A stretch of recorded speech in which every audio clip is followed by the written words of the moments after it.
paghahain ng warrant of arrest para sa kasong rape, naaresto ang 64 anyos na lalaki ng mga tauhan ng PNP Maribojoc. Ang report mula kay Patrolwoman Judith Nicanor.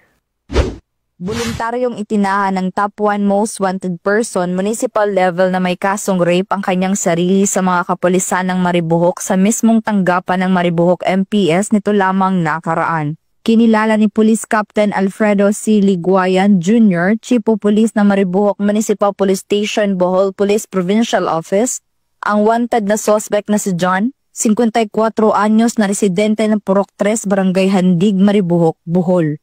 Batay sa ulat ng pulisya, ang suspect ay naaresto sa bisa ng warrant of arrest para sa kasong rape na walang rekomendadong piyansa.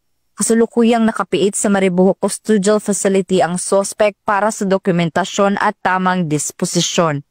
Ang pag-aresto sa akusado ay kaugnay sa Uplan Manhunt ng Maribojoc, Bohol, ang flagship program na naglalayong mapanatili ang kapayapaan at kaayusan ng nasabing komunidad. Ang matagumpay na operasyon ay pinangunahan ng inyong lingkod sa pamumuno ng aming Provincial Director, Police Colonel Patricio C. Degay Jr.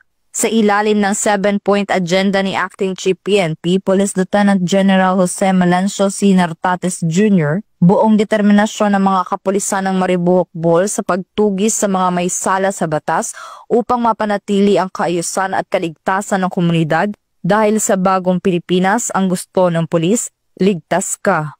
Mula dito sa Central Visayas, ako yung Police News Network Correspondent Patrolwoman Judith Nicanor, alagad ng batas, tagataguyod ng Balitang Pulis.